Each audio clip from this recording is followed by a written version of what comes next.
లూకాసు వార్త 22వ అధ్యాయం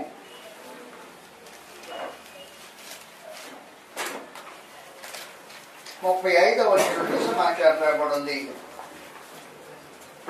మరియు ఆయన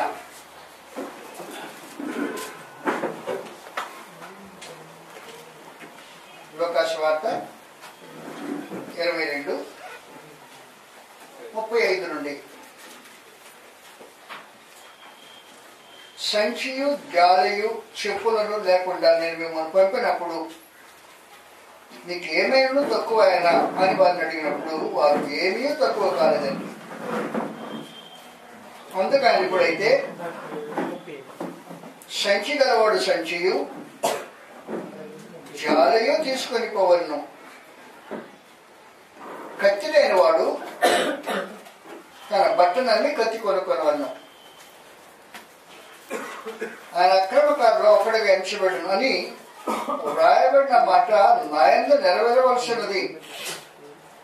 ఏదైనా నన్ను కూర్చిన సంగతి సమాప్తం అవుతున్నదని మీతో చెప్పుచున్నాను అనను. ప్రభు, ఇదిగో ఇక్కడ 2 కత్తులు అనగా చాలునని ఆయన వారితో చెప్పాను. ఇది నేను బయట మాట్లాడుకున్న సంగతి బహిరంగానికి వచ్చింది.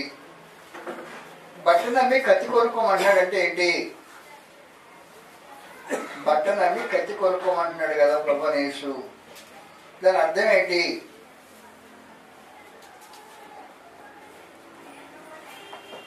బట్ట కంటే ప్రాముఖ్యమైనది కత్తి అన్నాడు. ఏంటి బట్టలు కత్తి కొనుక్కోమంటే? మహానుభావులు ఏమన్నారంటే బైబిల్ ప్రాముఖ్యం కాబట్టి బైబిల్ కత్తి, బైబిల్ ఎంత ప్రాముఖ్యమైందంటే నీ బట్టను అమ్మేసి బైబిల్ కొనుక్కో అని చెప్పేశారు. దాని అర్థం ఇదా? గ్రంథం ఏం చెప్తుంది? అందువల్ల బట్ట నమ్మి కత్తి కొనుక్కోమని అన్న తర్వాత ప్రభు యేసు నెక్స్ట్ ఇమీడియట్ గా ఏం చెప్పాడంటే ఆయన అక్రమకారులలో ఒకటిగా ఎంచబడును అని రాయబడిన మాట నా యందు నెరవేరవలసినది. ఈ సందర్భంలో చెప్పాడు ఆయన ప్రభు యేసు. ఆయన అక్రమకారులో ఒకటిగా ఎంచబడ్డాడు అనే మాట నెరవేరవలసింది కాబట్టి సంగతి చెప్పారు అన్నాడు. బట్ట నమ్మి కత్తి కొనుక్కోవటం అంటే అర్థం ఏంటి?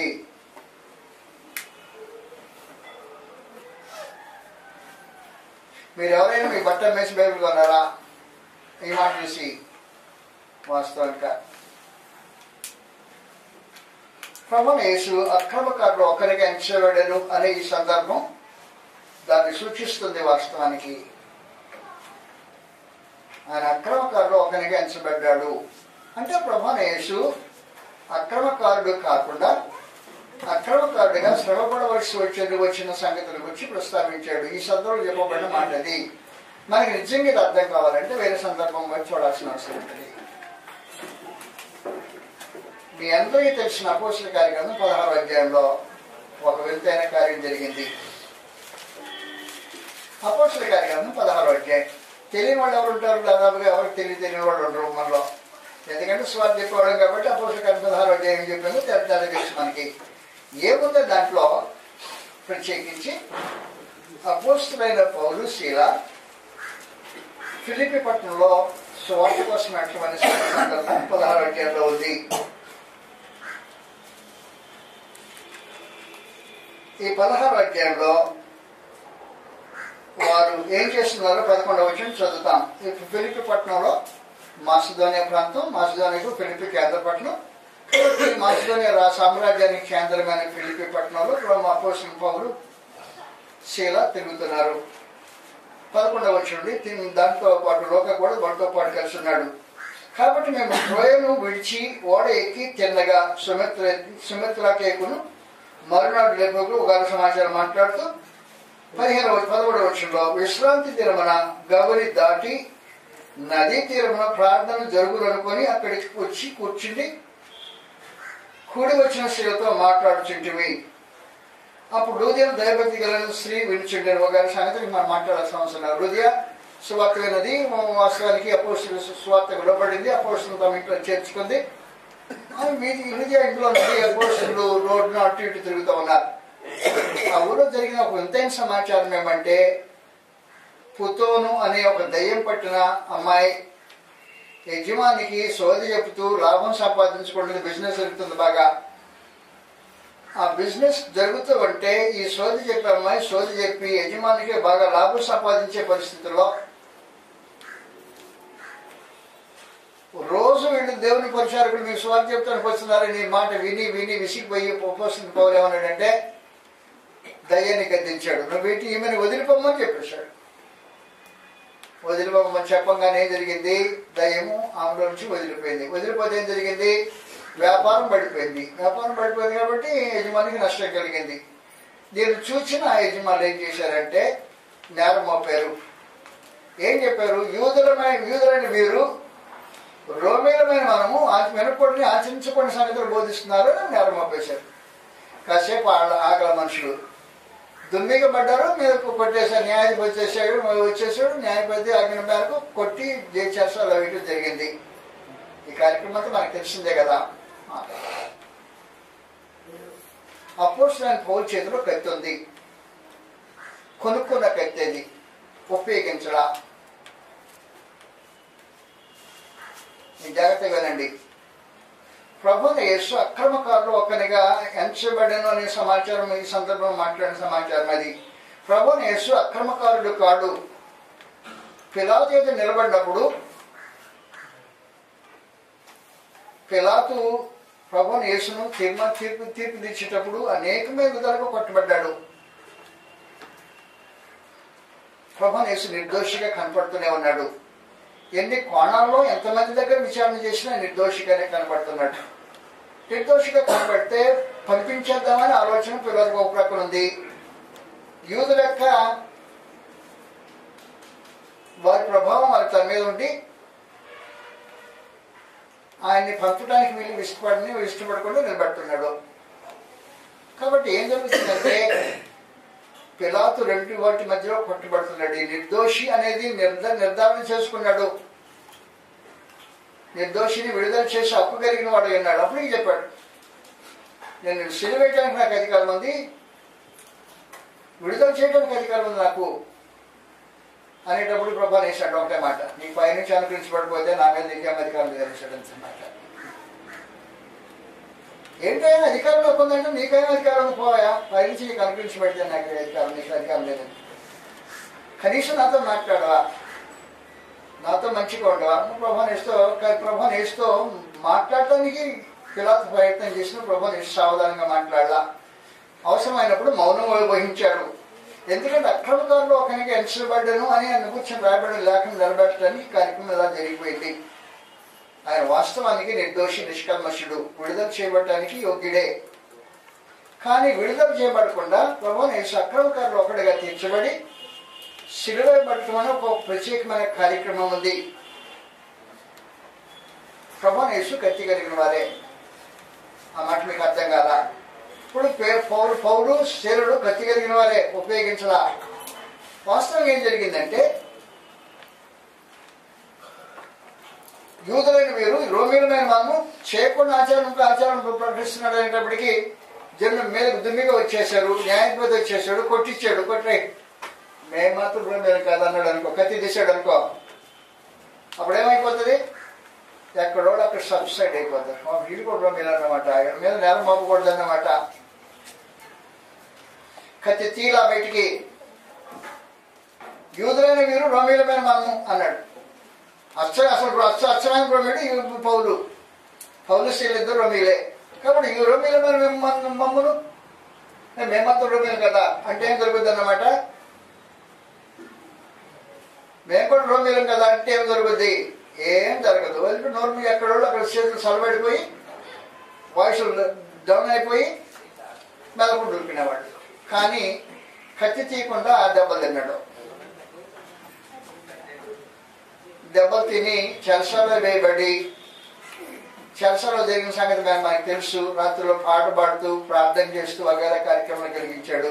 విచిత్రమైన భూకంపం, మామూలు భూకంపం కదా అది. దాని మీద పెద్ద ప్రభావం జైలు మీద.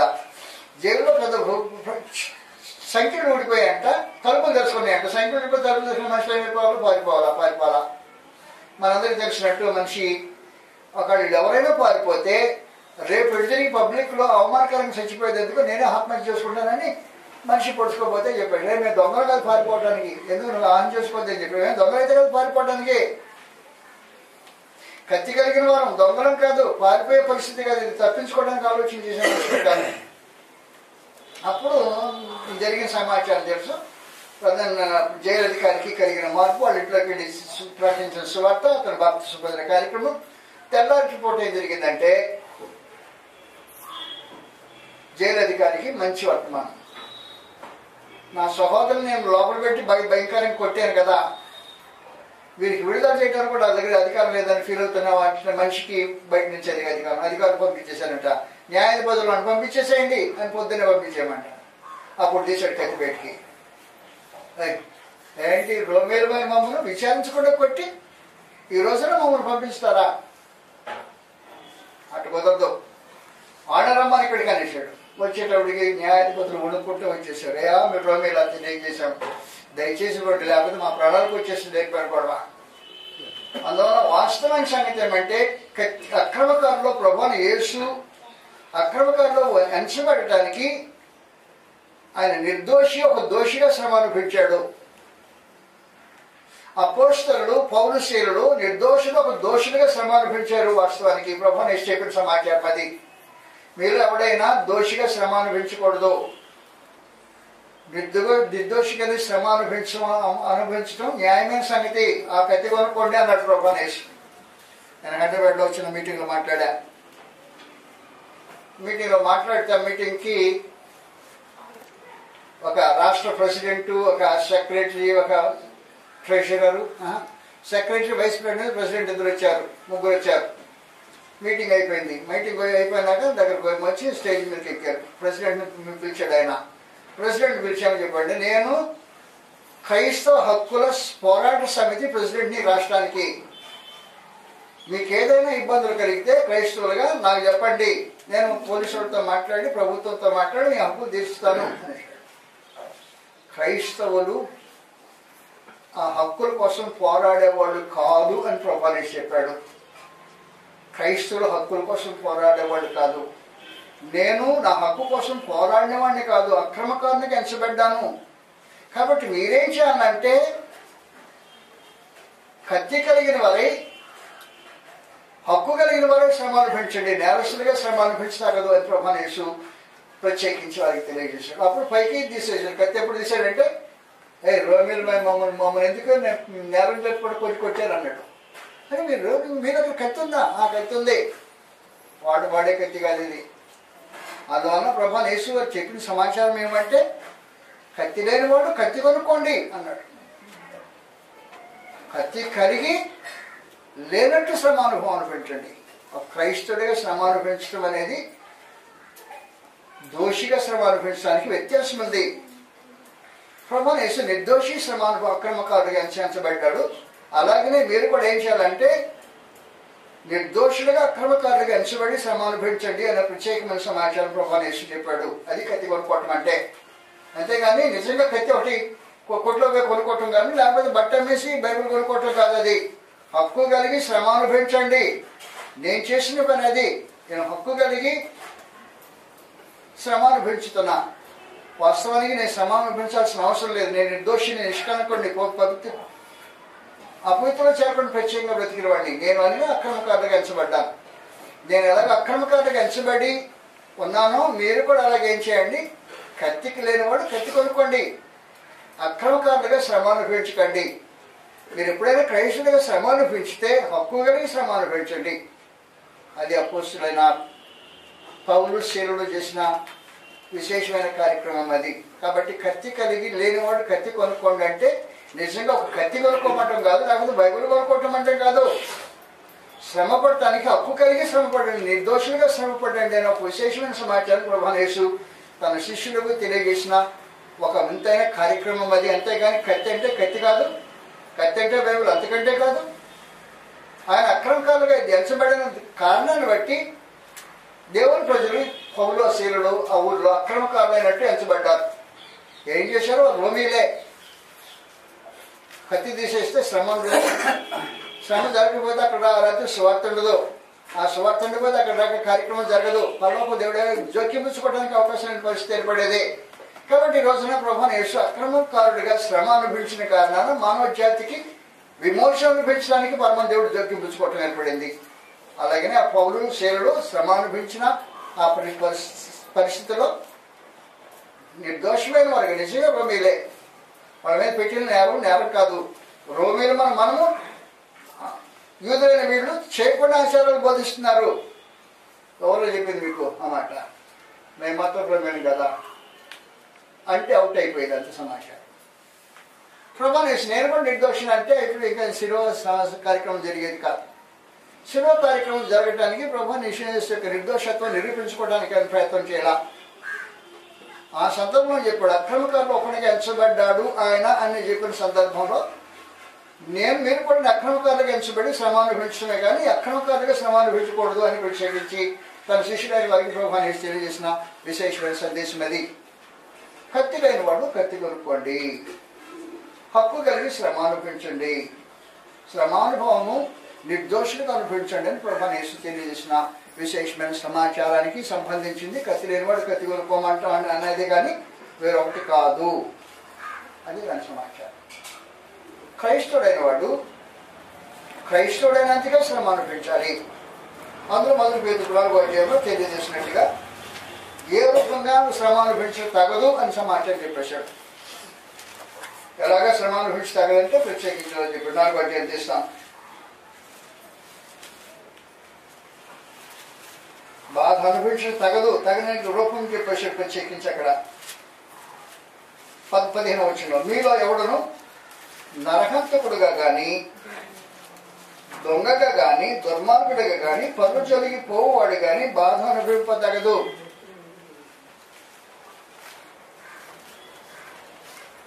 కాబట్టి నిర్దోషిగా శ్రమను బాధ అనిపించాలి. క్రైస్తవుడైనందుకు నిర్దోషిగా బాధ అనిపించాలి. ఆ కత్తి కొనండి అనేది ప్రభువుని యేసు యొక్క సందేశమై ఉంది. కత్తి లేనివాడు కత్తి కొనుక్కోండి అన్నమాట. అందుకని పొరపాటున వెళ్ళిపోయి మార్కెట్లో మంచి కత్తి ఎక్కడ దొరుకుతుందో చూడటానికి కాదు అది. ఆ విషయం ప్రభువుని యేసు చెప్పలేదు. లేదు మంచి బైబిల్ కొనడానికి ప్రభువుని యేసు చెప్పలేదు. ఆ కత్తుల గురించి మాట్లాడాలి, హక్కు గురించి మాట్లాడాడు ప్రత్యేకించి. హక్కు లేనివాడు హక్కు కలిగి ఉండండి, హక్కు కలిగి శ్రమ అనుభవించండి, అది న్యాయం అవుతుంది. అక్రమకారులుగా నేను ఎంచబడ్డానంటే నేను నిర్దోషైన నేను దోషభరితమైన వాడికి ఎంచబడుతున్నా. అక్రమకారులు ఒకటిగా చేర్చబడి నేను అక్రమకారుడి కాదు, అక్రమకారుడికి ఎంచబడుతున్నాను, హక్కు కలిగి శ్రమ అనుభవిస్తున్నాను. కాబట్టి క్రైస్తవులను నా శిష్యులను మీరు ఏం చేయాలంటే నా మాదిరిని అనుసరించి జీవించాలి, నాకులాగా శ్రమ అనుభవించేటప్పుడు నిర్దోషులను అనుభవించాలని ప్రభువుని యేసు చెప్పిన విశేషమైన సమాచారానికి సంబంధించిన సంగతి ఇది. అందువల్ల కత్తి లేనివాడు కత్తి కొనుక్కోండి. అందువల్ల మా అక్కడ ప్రెసిడెంట్, సెక్రటరీ, వైస్ ప్రెసిడెంట్ ముగ్గురు వచ్చే స్పీచ్ పెట్టారు. మీకు ఏదైనా మీ మీద ఏకబాలిందంటే మాతో చెప్పేసేయండి అన్నారు. క్రైస్తవుల మీద అటు బోరబండలో ఒక రోజున ప్రీచర్ని బాధేశారు. అక్కడ బీజేపీ సంబంధించిన మనుషులు బాధేస్తే ఆ సంగతి మేము బోర్బడిలో ఉంటున్నాం. అందువల్ల మీటింగ్ ఎక్కడో వైఎస్ఆర్ మీటింగ్లో ఈ కార్యక్రమం. మీ హక్కులు మేము పోరాడే సమితి, మేము మీ హక్కులకి మేము బాధ్యులమై ఉంటాం. నేను రాష్ట్రానికి నేను ప్రెసిడెంట్ని, ఈ సెక్రటరీ, వైస్ ప్రెసిడెంట్. మీ హక్కులకు పోరాడే విశేషమైన బాధ్యత మాకు ఉంది. మీకు ఏదైనా జరిగితే మాకు చెప్పండి, పోలీస్ స్టేషన్లో పోయి మీ సమాచారం మాట్లాడతాం. అవసరం ఉండదు. మా దగ్గర కత్తి కావాలి, కత్తి ఇసురు పడేసి శ్రమాన్ని పెంచడానికి ఉద్దేశించబడిన వాడు కాదు. మా తరఫున ఇంకెవడో పోయి ఒకరితో మాట్లాడాల్సిన అవసరం ఉండదు. కృష్ణ ప్రభు తరఫున ఇంకెవడో పోయి నిర్దోషిగా మాట్లాడాల్సిన అవసరం ఉండదు. ప్రభువుని యేసు మౌనంగా వహించడం, ఆయన ప్రశ్నించడంలో మౌనం వహించడంలో ఉద్దేశం ఏమంటే నిర్దోషిగా శ్రమ అనుభవించడానికి సిద్ధపడి ఏమి నాతో మాట్లాడవా, అవసరం లేదు నీతో మాట్లాడాల్సిన అవసరం. నేను హక్కు, నాకు నా సంగతి నిజంగా తెలిసిన, ఎందుకు తెలియదు ఎవరో నాకు తెలుసు. మరి నన్ను ఆశ్రయించితే ఏం చేస్తాను నేను? నాకు అవసరం. అక్రమకారుడు అంటున్నారు వాళ్ళు, ఎంచబడటానికే సిద్ధపడున్నా, దానికే శ్రమ అనుభవించడానికి పూనుకున్నాను. ప్రభువుని యేసు ఎలాగో డిక్లేర్ చేశాడో తన వెంట వచ్చే తన అపోస్తలుడు, తన శిష్యుడు ఈ మార్గంలో రావాలి అని ప్రభువుని యేసు తెలియజేయడానికి ఉద్దేశించిన సందేశం అది అంతే, అంతేగాని కత్తి ఒకటి కొనుక్కోమని దాని ఉద్దేశం కాదు. అంతలో పేతురు ఉపయోగించాడు. నేను దానికి ఉద్దేశించలా, నీ కత్తి వల్ల పెట్టు లేకపోతే పోతావు దాంతో అని చెప్పేసి ప్రత్యేకించి. ఈ కత్తి గురించి నేను చెప్పలేదు. కత్తి లాగేటప్పటికే ప్రభు ఇక్కడ 2 కత్తులను చాలు అన్నాడు. అందుకే ఒక కత్తి లాగాడు ఒక మనిషి, లాగి మనకు సేవ తగ్గొట్టేసి కింద పడిపోయింది. కత్తి వల్ల పెట్టేయి అనేసి పనమంటే మరి వల్ల పెట్టమంటే ఏంటి? నేను ఈ కత్తి కూడా వాడమని చెప్పింది నేను సమాచారం. ఈ కత్తులతో యుద్ధం చేయడానికి ఉద్దేశించబడిన వాడిని కాదు, అక్రమకారులు ఒకటిగా చేయబడ్డానికి కారణం అదే. ఒకవేళ నేను కోరుకుంటే నాకు సైన్యం వస్తుంది పరలోకం నుంచి. వ్యూహంలో వ్యూహంలో సైన్యం దిగుతుంది. వ్యూహంలో సైన్యం దిగిందంటే ఒక్క దేవతతో ఇంకెంతమంది ఎన్ని లక్షల మంది కూడా సాధించి చెప్తాడో ఆ సైన్యం నాకు ఎదుటుంది, కానీ నేను ఉపయోగించను. కత్తి కలిగిన వాడినే వాడను అని చెప్పాడు ప్రభు అనేసి. అందువల్ల కత్తి కలిగి జీవితం కొనసాగించడం క్రైస్తవుల యొక్క అవసరత ఉంది. కాబట్టి నేను ఎప్పుడు ఎవరైనా నీకు సహాయం చేస్తాను, క్రైస్తవులను బాధ అనిపించకుండా అడ్డుపడతానంటే అంగీకరించాల్సిన అవసరం లేదు. కత్తి లేకపోతే కత్తి కొట్టుకో, కత్తి తింటే చాలు ఉంచుకో, కానీ వాడొద్దు, తీసి నరకొద్దు. నరకడానికి ఉద్దేశించబడిన కత్తి కాదు అని ప్రత్యేక ప్రపంచ తెలియజేసిన కారణాన సమాచారం ఇది, దానికి వేరే సమాచారం ఏం లేదు. దానికి కనుక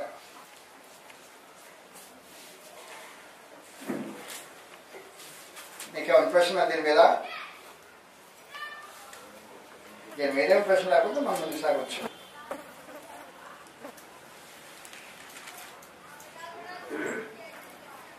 ఆ తరువాత అపోస్తలుడు పౌలు తెలియజేశాడు, ముందెందుకు చెప్పలేదయ్యా మాకు ఈ సంగతి?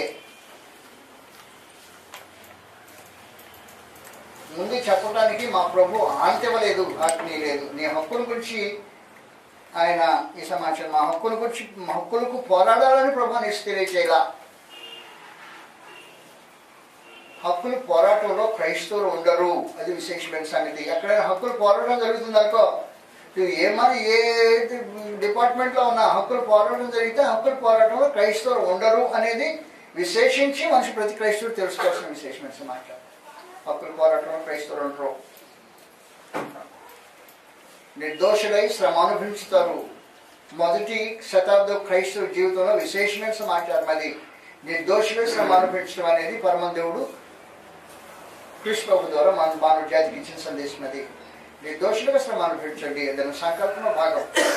అందువల్ల ప్రభు స్వయంగా నిర్దోషిగా శ్రమ అనుభవించి తన శిష్యుడైన వారికి కనుక మార్గం ఉంచిపోయాడు. ఆ మార్గంలో అపోస్తలుడు పౌలు తనతో పాటు శీల ఆ మార్గంలో నడిచారు. ఆ నడిచిన తర్వాత క్రైస్తవ జీవితానికి ఇది మాదిరిగా ఉంచబడిన విశేషమైన కార్యక్రమం. నాకు హక్కు ఉంది కదా, నీకు హక్కు ఉంది కరెక్టే, అయినా శ్రమ అనుభవించు. అది క్రైస్తవ జీవితానికి సంబంధించిన విశేషమైన సమాచారం. హక్కులు ఉన్నాయని హక్కులకు పోరాటాలు చేయొద్దు. హక్కులు పోరాడే సమితి కాదు ఇది. అందువల్ల అయిపోయినాక నేను చెప్పాను, ఆయన ప్రెసిడెంట్ గారు పెద్దోళ్ళందరూ ఇచ్చేది చాలా మంచిది, మేము మాత్రం హక్కుల కోసం పోరాడేవాళ్ళం కాదండి. ఎవడైనా తనితే తనించుకుంటాం. అపోస్తలుల కార్యక్రమం 5వ అధ్యాయంలో ఇది చూపించిన మాదిరి ప్రత్యేకించి అపోస్తలుల కార్యక్రమం 5వ అధ్యాయం. తనితో తనించుకుంటామయ్యా అని చెప్పేసి ఆయన మీకి అది అదే నేను చెప్పాను, మీకు మంచి కోరితే మంచి లేదంటాడు ఆయన. ఆయన మా మంచి కోరితే మాకు మంచి లేదంట. మంచి కోరితే మంచి లేకపోవడానికి కారణం గ్రంథం ఇలా చెప్పింది. అలాగే 5వ అధ్యాయంలో అపోస్తలుల కార్యక్రమం 5వ అధ్యాయం 40వ వచనం నుండి వారతని మాటకి సంబంధించి అపోస్తలులను పిలిపించి కొట్టించి యేసు నామమును బట్టి బోధింపకూడదని ఆజ్ఞాపించి వారిని విడుదల చేసిరి. ఆ నామము కొరకు అవమానం పొందుటకు పాత్రలను ఎంచబడినందున వారు సంతోషించి మహాసభ వెళ్ళి దేనికి వెళ్ళారు? ఎలాగెళ్ళారు? ఆ నామము నిమిత్తము ఏం పొందటానికి? అవమానం పొందడానికి పాత్రలు ఎంచబా ఛాన్స్ దొరికింది అన్నది అంతే. ఆ నామం నిమిత్తం అవమానం పొందడానికి పాత్రలు ఎంచబడినందుకు అది హక్కు కలిగి శ్రమ అనుభవించడం అనమాట. కత్తి కలిగిన వారు కత్తి కలిగి అవమానం అనుభవించడం సమాచారం. ఆ నామము నిమిత్తం అవమానం పొందుటకు పాత్రలని ఎంచబడినందుగా సంతోషించారు. అది క్రైస్తవ జీవితానికి ప్రభువుని యేసు తెలియజేసిన విశేషమైన సమాచారం. ఆ నామం నిమిత్తం అవమానం పొందడానికి పాత్రగా ఎంచబడమని ఒక విశేషమైన సమాచారం ఉంది. ఎవరు సంతోషపడతారు దానికి? సంతోషించే దేనికి? ఏదైనా లాభం కలిగితే సంతోషించాలా, లేకపోతే ఏదైనా డబ్బు వస్తే సంతోషించాలి, లేకపోతే ఏదైనా లాటరీ తగిలితే సంతోషించాలి, లేకపోతే ఏదైనా పెద్ద ఉద్యోగం వస్తే సంతోషించాలి, లేకపోతే ఇంకేదైనా విశేషం దొరికితే సంతోషించాలి. అది లోపం.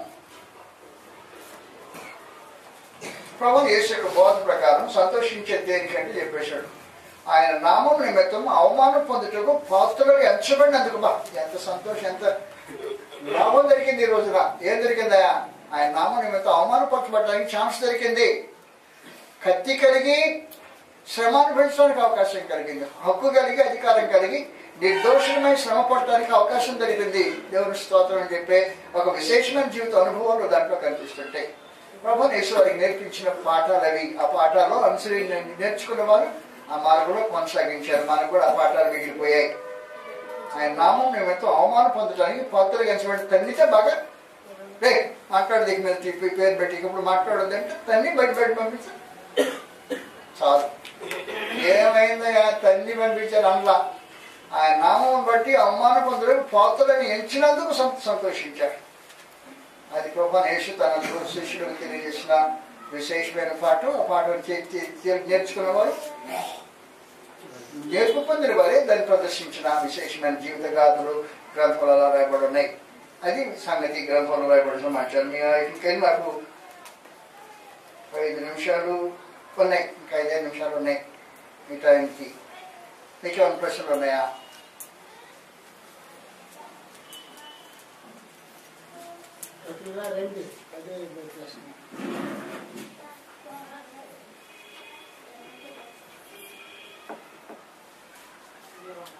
కష్టతరమైన సంగతి అది. హక్కు కలిగి హక్కును దాచిపెట్టుకోవడం కష్టం. హక్కుల కోసం పోరాటం శరీరం చేసే కార్యక్రమం. నాకు హక్కు లేదంటావా, నాకు దాంట్లో లేదంటావా, అది లేదంటే అంటే సహజమైన సంగతి. శ్రమ అనుభవించిన తర్వాత హక్కు కలిగే శ్రమ అనుభవించాను. ఆయన అయా న్యాయబోధులారా రోమిడే తను తిన్న చేత హక్కు లేక తను తిన్నా, యూదుడినై తను తినలే మీ చేత, రోమిడునై తను తిన్నాను. ఆ రోజే అప్పుడే నీకు కత్తి చూపించినట్టయితే సబ్సైడ్ అయిపోయింది పరిస్థితి అంతా. చూపించలా. నేను హక్కు కలిగిన వాడిని, రోమిడిని. ఆ మహాపట్నంలో పుట్టాను, తాసులో పుట్టిన వాడిని. కిలికిలోని తాసులో పుట్టిన ఆ ఊర్లో ఆ మహా గొప్ప గొప్ప పట్టణ పౌరుడు నేను. ఏమనుకుంటున్నావు? నేను జన్మతోనే రోమిడిని. అనేక మంది డబ్బు పెట్టి రోమా పౌరత్వం కోరుకునేవాడు. జన్మతో రోమిడైన వాడు పెద్ద మనగాడు అన్నమాట వాస్తవానికి. అలాంటి వాడు కూడా నేను రోమిడ్ అని చెప్పుకోకుండా దాచిపెట్టుకొని తన ఐడెంటిటీని దాచిపెట్టుకుని రోమిడ్ నేరస్థాపన చేయబడే యూదులైనట్టు శ్రమ అనుభవించాల్సిన అవసరం లేదు. ప్రభువు యేసు నిర్దోషి అయి నిర్దోషత్వాన్ని దాచిపెట్టుకుని నేరస్తులైనట్టు శ్రమ అనుభవించాల్సిన అవసరం లేదు. కానీ అలాగే అనిపించాడు. తన శిష్యులు అలాగే అనిపించాలని వాళ్ళకు మన దేవుడు కోరినట్టుగా ప్రభువు యేసు ఒక బోధ మేరకు అపోస్తలులు ఆది కాలపు భక్తులు 10వ శతాబ్దపు విశ్వాసులు ఈ మార్గాన్ని అనుసరించి నడిచారు. ఇది మార్గం.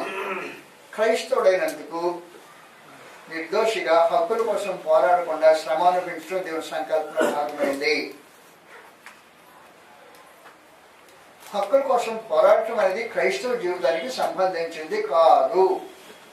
క్రీస్తు ప్రభు తన హక్కు కోసం పోరాడలేదు, అపోస్తలులు తమ హక్కు కోసం పోరాడలేదు, పౌలుశీలు తమ హక్కు కోసం పోరాడలేదు.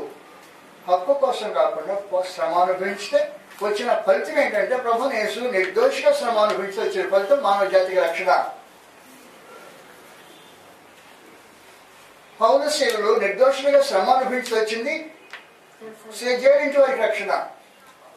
లేకపోతే అక్కడ జరిగేది కాదు. కాబట్టి పరమ దేవుని యొక్క సంకల్పంలో ఇలాంటి విశేషమైన సంగతులు ఉన్నాయి. కాబట్టి శ్రమను తప్పించుకోవటానికి అబద్ధాలకల్లా, తప్పుకోకల్లా, డొక్క తిరుగుడు మార్గాలు అనుసరించకల్లా, దానికి వేరే వేషం వేసుకోవాల్సిన అవసరంలా ఉన్నట్టుగా ప్రదర్శించి కృపలు అనుభవించి అవసరమైతే శ్రమ అనుభవం పొంది దేవుని మహిమపరిచి దానివల్ల దేవుడి రాజ్య వ్యాప్తి కొరకు మీ తలంపులు వాడాల్సిన అవసరం కలిగిన వారు ఉంటారు. దీంతో మనం చేస్తూ ముగిస్తున్నాం. నమస్కారం.